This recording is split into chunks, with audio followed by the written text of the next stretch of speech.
Bueno, lo que vemos con la publicación del dato de mayo de inflación es que el mes pasado lo que veíamos era un escenario de aceleración de los precios. Lo que ahora puede decir es que los precios mantuvieron la velocidad luego de la aceleración que hicieron hasta abril. Es como si hiciéramos una comparación como con un auto, es como que si en un punto de control de velocidad se viese que viene incrementando la velocidad y en el siguiente punto de control, que vendría a ser mayo, mantiene la velocidad del último punto de control. Es decir, no aceleró, o sea, dejó de acelerar, pero va a una velocidad importante, que es un promedio del 5,3% mensual. Es decir, si tomásemos de enero a abril, el crecimiento promedio mensual que tenían los precios era del 5,3, el crecimiento promedio mensual sigue siendo del 5,3 si tomamos ahora enero-mayo. Por eso decimos que mantiene la velocidad. Con una particularidad, los precios estacionales siguieron, aquellos que varían de acuerdo a la estación del año, siguieron aflojando, como venían aflojando hasta abril, pero ahora empezaron a descongelarse a mayor ritmo los regulados, es decir, aquellos que dependen de una decisión de gobierno aumentar o no, el combustible, la tarifa eléctrica, la tarifa de gas, salud, medicina prepaga, etcétera. Entonces lo que estamos viendo es que los precios núcleos, es decir, el componente pesado del IPC, es decir, la parte del IPC que no depende ni de una decisión de gobierno ni varía por una estación, en función del año, ese componente pesado del IPC está convergiendo con el nivel general. Esto le da más robustez o mayor firmeza al crecimiento que manejaba hasta el mes pasado, y nos plantean un escenario que si proyectamos para ver cómo converge hacia un mismo dato analizado, si proyectamos el promedio mensual que manifestó la inflación de enero a mayo, estamos en un proceso de aproximadamente 85% anual. Y si tomamos los precios núcleos, es decir, el componente pesado del IPC, despojado de la política tarifaria del gobierno y despojado de la estacionalidad, nos está dando una anualización del 83%, con lo cual vemos que los datos analizados, digamos, duros, están marcando una inflación muy alta. No escenarios de hiperinflación, pero una inflación muy alta comparado con los escalones previos que manifestábamos a fin de año pasado, que era una inflación alta, pero todavía en el orden del 50%. O sea que los regulados que están empezando, te cito a vos, a descongelarse, tal vez han producido han producido que se dispare en algunos lugares esos precios, y sumado a que los valores núcleos, que son los que son más encapsulados, que no dependen ni de una decisión del gobierno ni de la cuestión estacional, esos también tienen un incremento muy importante. Ahora bien, ese número al final del año 80, 83, 85 es un número que da terrorífico. Ahora bien, la primera pregunta es, ¿el control de precios como una medida, una de las tantas medidas que se pueden tomar en materia económica, ha impactado en el número macro cuando se aplicaron y se regularon bien? Los controles de precio, en este caso más que controles, son políticas de orientación de precios, precios cuidados principalmente, o algunas otras medidas más dirigidas a sectores a lo mejor que pueden haber aprovechado el poder oligopólico, pero puntualmente las que tienden a orientar precios garantizando determinados precios en góndola, tienen su incidencia. Ahora, cuando los valores de los precios núcleos, es decir, cuando la mayoría de los precios de la economía empiezan a tener una dinámica, es como que ese freno empieza digamos, a tener una incidencia limitada, es decir, la utilidad instrumental de los controles de precios es limitada cuando ya escalamos a nuevos rangos como los que estamos viendo ahora. Las políticas de precios son hasta ahora las únicas más enfáticas que ha tenido el gobierno.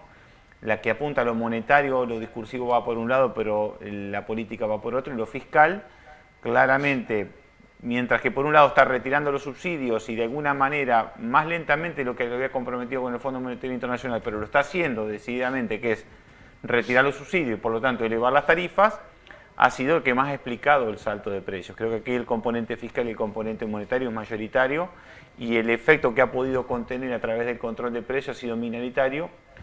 Que nos hubiese esperado de inflación de no hubiese haber sido por los controles de precio. Es un ensayo que no tiene respuesta concreta, pero claramente hubiese estado bastante más arriba del 5,1%. Y te planteo otra ucronía ahí, otra cuestión contrafáctica, que hubiese pasado si no hubiesen retirado los subsidios o hubiesen achicado los subsidios a la energía.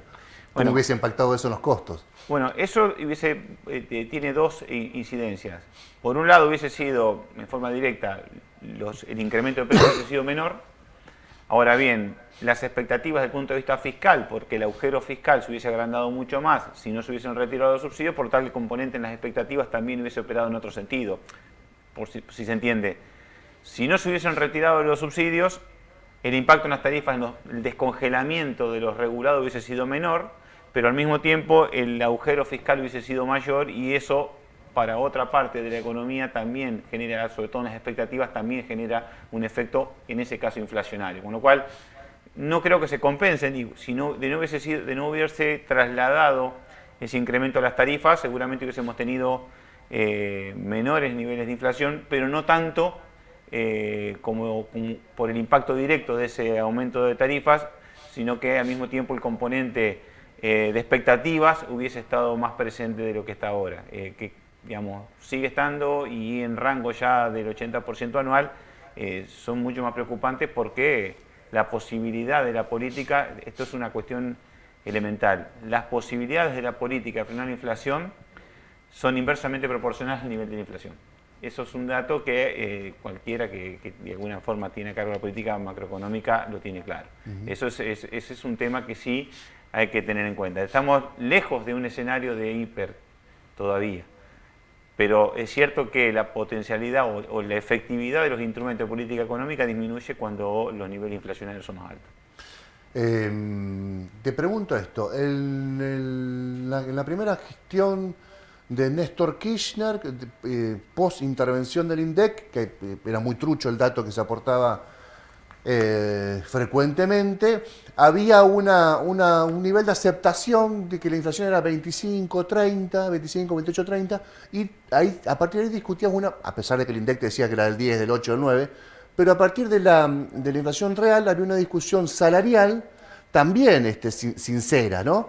Era de 32, 33, 34, en pos de ganarle a esa inflación real que era del 25, 28, 30.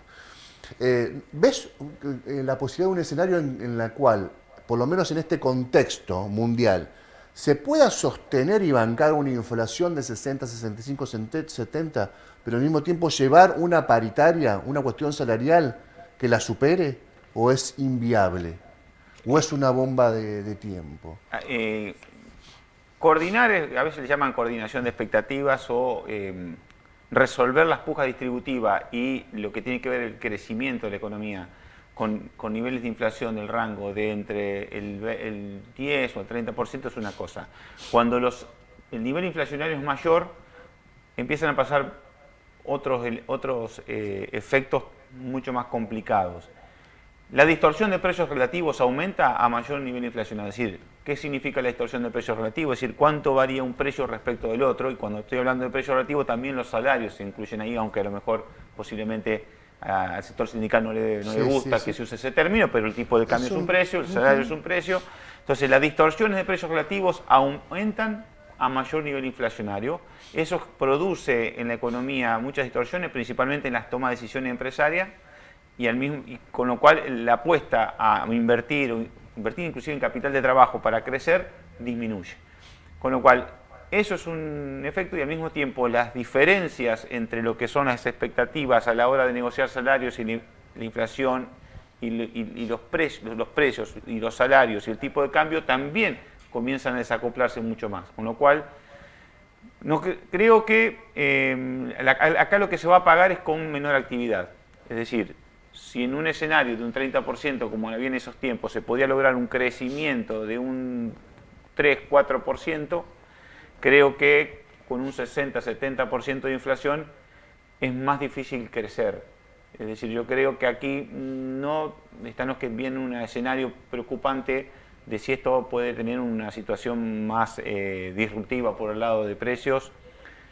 Creo que aquí lo que hay que prestar más atención es que este nivel de inflación lo que puede llegar a hacer por distintos costados es ahogar la reactivación económica que se estaba empezando a hacer. Es decir, la recuperación económica que se estaba empezando a dar a partir del fin del año pasado, este nivel de inflación de alguna manera se torna incompatible con esa recuperación económica. Yo lo propondría más en esos términos, de si puede convivir una economía con ese nivel de inflación. Yo lo que creo es que es difícil que conviva crecimiento económico con un nivel de inflación del 60%. ¿Puede mantenerse una economía con ese nivel? Sí, existe. Sin embargo, sí se podía con un 23, con una inflación real, más allá que era ficticio el dato, de un 25-30, digamos, es más. Esa tensión se puede manejar mejor que con una 60-65. Ese nivel inflacionario donde no había expectativas de que saltara, es decir, era una inflación que se mantenía como una percepción de una inflación moderada, todos los actores económicos coordinaban expectativas con esa inflación moderada. ¿Con qué lo pagaba? Porque nunca es gratis la inflación y se pagaba con menor crecimiento del potencial. Ahora, ya a niveles de 60-70% de inflación, 80% de inflación, no quiere decir que no se pueda sostener ese nivel, es decir, de hecho, siempre es posible la vida en determinadas condiciones. Creo que sostener un crecimiento económico en esas condiciones de inflación es mucho más difícil. Creo que por ahí lo pondría la cuestión. Acá, por ejemplo, hay un retraso cambiario que, por un lado, va a terminar, puede ahogar la reactivación económica. Hay un ahogo también obviamente, de la reactivación económica simplemente por la pérdida de poder adquisitivo, es decir, la demanda agregada de que está nutrida. Está nutrida principalmente en gran medida, del consumo que se nutre del poder adquisitivo de los salarios. Una inflación que está en este nivel con paritarias que cerraron por debajo, de alguna manera macroeconómicamente, distributivamente está claro que impacta de una manera regresiva, pero macroeconómicamente impacta de una manera recesiva. ¿Por qué? Porque al caer la actividad, al caer el poder adquisitivo, hay menor demanda en términos reales y por lo tanto termina de ahogar por ese costado la recuperación económica. Que el mundo esté patas arriba en términos de economía y de inflación, ¿es consuelo de sonso o no? Sí, es un consuelo de sonso porque siempre que uno trata de explicar el por qué está de una manera a raíz de una causa exógena, de alguna manera tiene una cuestión de soncera, porque de alguna forma no está bajo nuestro control y por lo tanto plantearlo en algo que no está bajo nuestro control no tiene nada útil. Sí puede añadir de que es un escenario más complejo, pero no está bajo el control de Argentina. Argentina también es bastante poco significante en la geopolítica y que lo que está sucediendo con el mundo, Argentina tiene poco para influir. Sí, lo que puede hacer Argentina es prepararse para el nuevo mundo que se plantea luego de la guerra de Ucrania. Todos estos episodios mundiales hacen que el mundo no sea el mismo del que entró a ese episodio. Seguramente el mundo va a tener otra situación respecto de las energías. Argentina tiene algo para hacer allí. Está arriba estamos encima de una de las reservas más importantes de petróleo no convencional. Producimos biocombustible. En un mundo que le va a desconfiar a Rusia, no hasta que termine, hasta que haya un cese el fuego o una resolución de la guerra. Por mucho tiempo va a desconfiar de Rusia seguramente, y por lo tanto también hasta que haya una reconstrucción del aparato productivo ucraniano, todo lo que proveía Ucrania, que era competitivo con nosotros, también nos va a significar ciertas oportunidades. Entonces, ese vamos a llamarle el costado de las oportunidades. El costado, sí, de los costos es el más inmediato, el que estamos padeciendo, principalmente por un menor crecimiento de quienes nos compran y al mismo tiempo por lo que vemos, el que tiene un vehículo diésel, no es mi caso, pero el que tiene un vehículo diésel lo está viendo hace tiempo, que la escasez de gasoil es un síntoma más de lo que pasa en el mundo y al mismo tiempo de cómo nos toma a nosotros eso que pasa en el mundo. La situación que estábamos planteando a nivel mundial, recordaba lo que decía Melconian hace poco, un ortodoxo bastante conocido, él decía algo así como, no hay que, más o menos lo que estamos planteando acá, no hay que echarle toda la culpa al que el mundo esté patas para arriba, porque a contramano de lo que dicen muchos economistas heterodoxos, que el mejor plan económico en un país se da de bruces si el mundo está patas para arriba, dice, yo creo que no, que un buen plan económico en un país como Argentina, incluso con el mundo patas para arriba, puede resultar. y bueno, incorpora variables que son que tienen mucho costo social, que es la reducción de la inversión pública, del gasto público, mucho recorte, un poco subsidios, retenciones. Me asombró porque incorporó la posibilidad de retenciones por un plazo, inmóviles. Lo que pasa que en esa, y vos que además pasaste por la gestión pública, ahí tenés toda una cuestión social que no podés soslayar. Exacto. Creo que siempre es necesario un plan, porque, y más aún cuando el escenario es adverso. Cuando las condiciones son muy favorables, ya recién comentaba el caso del fútbol, es decir, cuando tenés todas las condiciones de un equipo que tiene lleno de estrellas, podés ser de alguna manera laxo en algunas otras cosas porque el resto de las variables te acompañan. Cuando la situación la tenés más adversa es donde más hace falta prepararse y tener un plan. Por eso, que el mundo esté complicado implica que tener un plan valga más.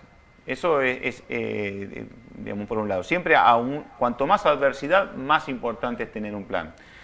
Desde el otro punto de vista es que, como ante esa adversidad, Argentina se ve impactada menos o aprovecha esas condiciones. Yo creo que hay muchas cuestiones, tal vez, digamos, el disenso con lo que voy a decir sea alto, pero creo que en esta situación que generó el mundo, lo que ha planteado Putin, la disrupción que se da en Europa, por un lado, para la economía global no es bueno, pero al mismo tiempo para determinadas cosas que tiene Argentina posiblemente sea una oportunidad. Te estaba hablando anteriormente de lo que es el combustible, lo que es la energía y los granos, que son dos cosas que Rusia produce, aportaba a la oferta mundial un importante porcentaje, y la economía seguramente occidental no va a querer descansar mucho más en esta cuestión que un día Rusia se planteó de una manera y lo deja ante una situación incómoda como Europa, de tener que depender de la energía de Rusia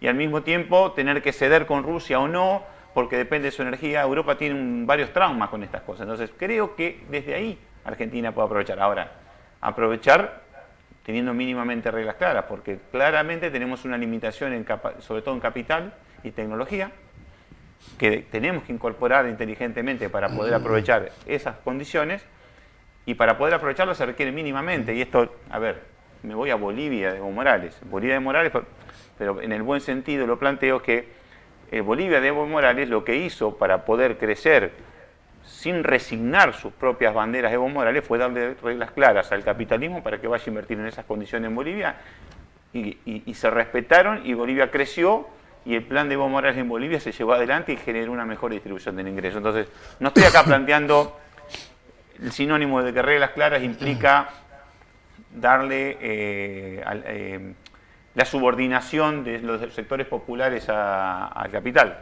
Simplemente dar reglas claras para que quien venga a aportar a un crecimiento, sobre todo de sectores que pueden aprovechar mucho, tengan esa orientación para decir, bueno, vengo, invierto, genero esto, y el aporte que voy a generar es lo que me corresponde, pero ese aporte también le va a implicar a muchos otros sectores argentinos ganancias y buen nivel de excedente económico. Creo que el mundo que se va a generar o que se ha generado con la disrupción de lo que está sucediendo en Europa, hay algunos costados que Argentina debería mirar y aprovechar. No tenemos un buen récord en aprovechar los movimientos del mundo. La historia argentina está asignada porque siempre, digamos, se nos ocurre subirnos tarde a los colectivos, digamos, si uno mira hacia atrás, no somos buenos lectores de las tendencias mundiales. Pero la geoeconomía, sí.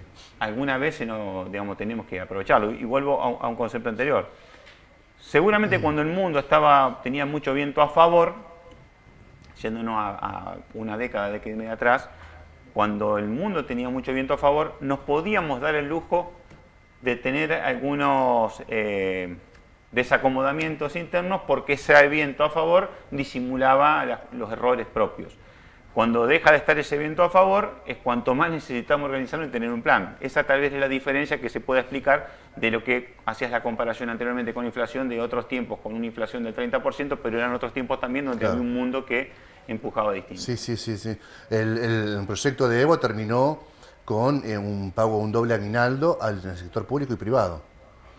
Y crecimiento de tasas chinas Y a reales. ver, y no tuvo, digamos, si bien Bolivia se vio beneficiado por, digamos, el ciclo de los commodities, no se agotó con el ciclo de los commodities. Es cierto que Bolivia partió de otro lugar donde distribuyendo pudo generarse mucho espacio para crecer, pero me gusta usar como ejemplo que de alguna manera vaya por el medio de la grieta, porque a veces cuando planteamos ejemplos que le vienen bien a cualquiera de los sectores y que al mismo tiempo son neutralizados por los otros sectores, no sirve. Creo que Bolivia es un buen ejemplo de que cuando se propuso algo, dar reglas claras bajo un esquema capitalista, digamos, tuvo su rendimiento desde el punto de vista económico y también desde el punto de vista social. Entonces, si allí pudo funcionar y donde crecimiento y distribución no se entorpecieron, no fueron incompatibles, digamos, es un ejemplo de donde no podemos plantear como dos modelos, uno distributivo y otro apostando al crecimiento con derrame. Existen puntos en el medio. La última, ¿cómo leíste vos y cómo estás leyendo la suba bastante importante del dólar, de todos los dólares que existente, el contado con liquidación, el dólar oficial, el dólar blue, de las últimas horas? ¿Qué ves ahí? Creo que el que venía mirando el último mes de las variables macroeconómicas antes del anuncio de la inflación era algo que era totalmente esperable. Por un lado, un mercado en bonos, a ver, para irnos al acuerdo con el Fondo Monetario. El acuerdo con el Fondo Monetario le prohibió al Estado Nacional financiarse con emisión monetaria del Banco Central. Al mismo tiempo, el Estado Nacional no se puede financiar externamente porque tiene cerrados los mercados y el Fondo Monetario lo único que le presta es para repagarse lo que tiene que, para cobrarse lo que vence. Por lo tanto, el único camino que tiene el Estado Nacional es financiarse con el mercado interno en pesos. Al mismo tiempo, la brecha fiscal no se cerró, con lo cual lo que se generó es un volumen de bonos en pesos en el mercado, que el mercado empezó a mirar de soslayos a ver si cada vencimiento que se generaba iba a poder volver el Estado a conseguir el préstamo para pagarlo prestado para poder cancelar esos vencimientos. Y al mismo tiempo se miraba que el Fondo Monetario, en el acuerdo del Estado, el Gobierno Nacional se comprometió con el fondo y por lo tanto se presume que va a cumplir porque si no tiene un castigo, entre ellos entrar en default, de actualizar el tipo de cambio de acuerdo al diferencial de inflación entre Argentina y el mundo. Esto implicaba que en 5 meses debía actualizarlo un 24% y el tipo de cambio se actualizó un 16%. ¿Esto qué genera? Que todo el mundo mira que si el Gobierno Nacional se comprometió a que tiene que aumentar un 24% el tipo de cambio y lo ajustó un 26% y al mismo tiempo la inflación sigue creciendo, hace un racionamiento elemental de que cuanto más se retrasa un precio de lo que se cree que va a terminar siendo, se entiende que algo está barato. Yo lo que veo en mi condición de neófito es que en este corset que vos describiste muy bien, el que tiene muchos pesos se está relamiendo. El que generó muchos pesos. En este tiempo, el que generó muchos pesos colocaba en bonos en pesos porque ajustaban por ser, es decir, por inflación más una tasa de interés. Hasta que en un momento alguien dijo, ¿va a poder el Estado Nacional, cada vencimiento que tiene estos bonos en pesos, poder tener prestado de manera voluntaria para poder repagar eso? Se empezaron a preguntar hasta que en un momento el volumen fue tal donde se preguntaron, creo que este mercado está bastante saturado o caliente, como le llaman. Y al mismo tiempo vemos que el dólar está más retrasado, pero no de lo que creemos nosotros, vamos a llamarle el mercado, de lo que el propio Estado se comprometió a llevarlo. Entonces creo que este Fondo Monetario, y no quiero, digamos, usar una frase tan enfática, pero lo que de alguna manera ese acuerdo que firmó el Gobierno Nacional con el Fondo Monetario es casi una tablita flexible de lo que en su momento fue en la década del 70. Es decir, es anticipar un compromiso de un tipo de cambio a futuro y que al mismo tiempo se está retrasando. Con lo cual lo que todo el mundo está esperando es, o asumiendo es, el Gobierno Nacional va a tener que cumplir con ese valor del tipo de cambio. Y al mismo tiempo está muy atrasado. Claro. Por lo cual, si está atrasado, está barato con respecto a lo que el propio gobierno me está prometiendo que va a valer. Entonces, se generó esa coyuntura donde por un lado el mercado en pesos empezó a estar bastante caliente y por el otro lado una mirada de que el propio tipo de cambio al que el gobierno se había comprometido estaba bastante más retrasado, con lo cual se descontaba que en algún momento se iba a actualizar. Terminó sucediendo eso. Es un gran torneo de vivos también todo esto, la economía. De alguna De manera, pícaros, de fulleros. y cuanto más intervenida está una economía, los vivos sacan más provecho. Esa es la verdad. Sí, también. sí, sí, está claro. Gracias por haber venido, Pablo. Gracias a Clarísimo usted. como siempre. Gracias.